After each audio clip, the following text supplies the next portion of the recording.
What's up, you guys? Here we are with No Man's Sky. No Man's Sky, the game is still fairly new, and by now I would assume that most people would have the game, considering that when it came out, you couldn't find it anywhere. Not at a GameStop, a Target, Walmart, Best Buy, whatever. You just couldn't find it. So, I guess by now most people would have this game or have heard of it at least.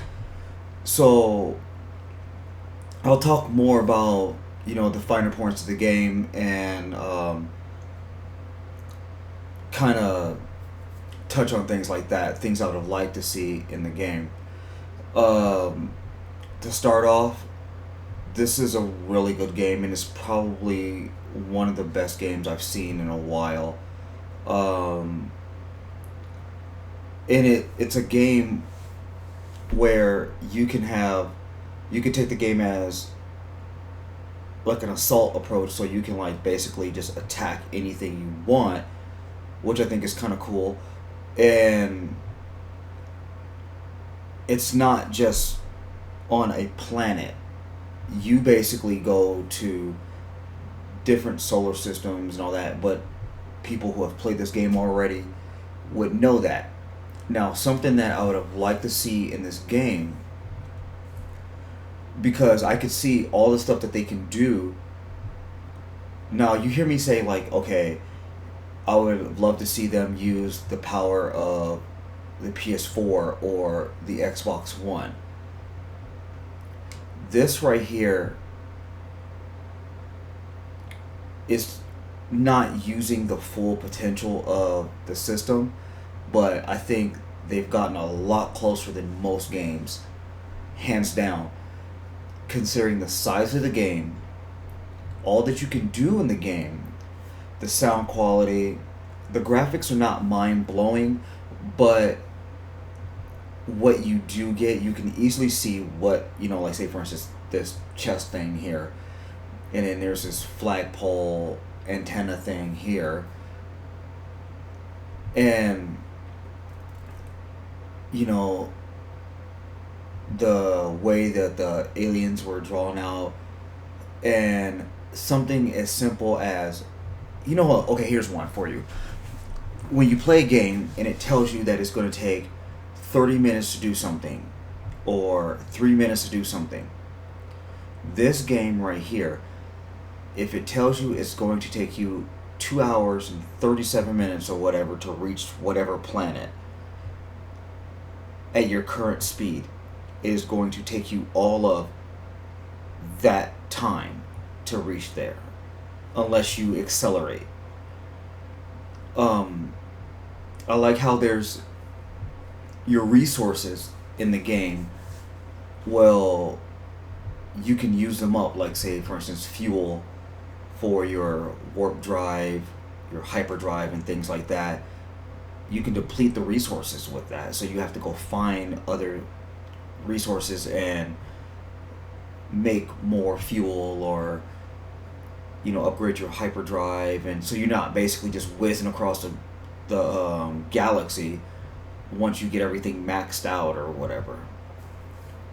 And as you can see, I'm not too far in the game, but from what I can see so far in the game, it's an extremely large game, and it has a lot to offer already.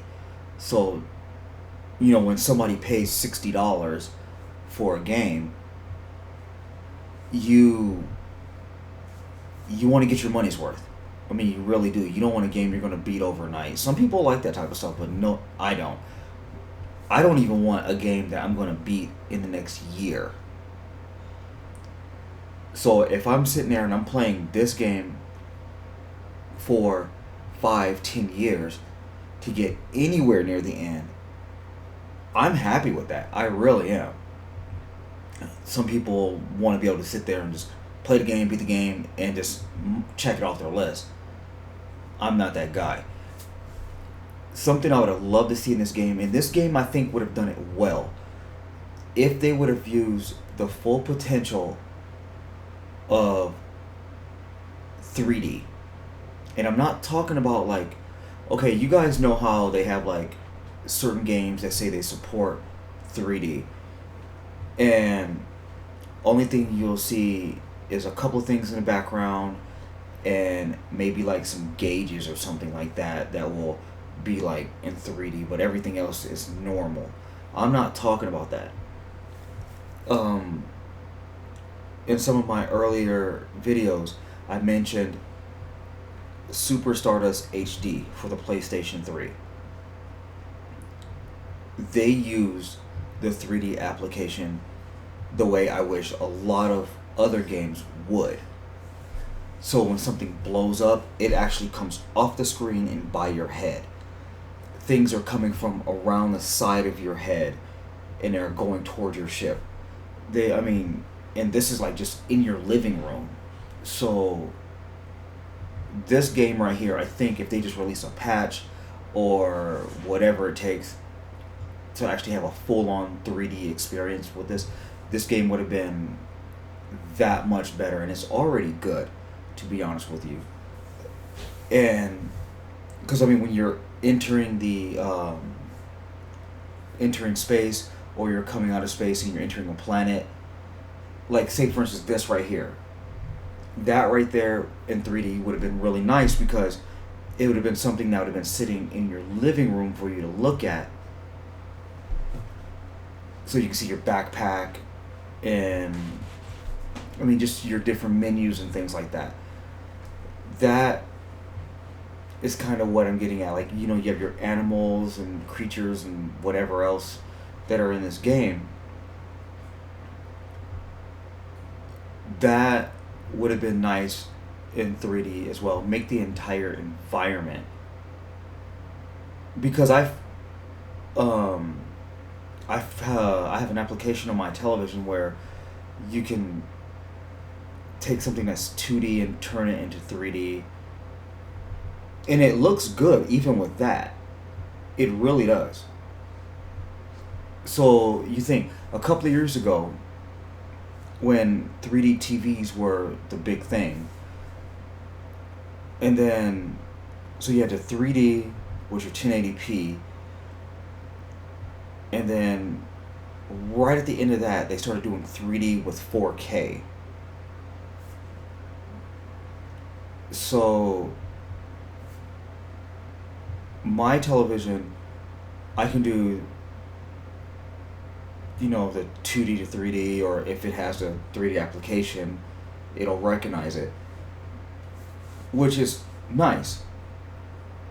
But I put this in 3D, and it's not true 3D, but it's, 2D to 3D, and it looks good. So if they actually just made an application for it, this is a game I would really love to see in 3D.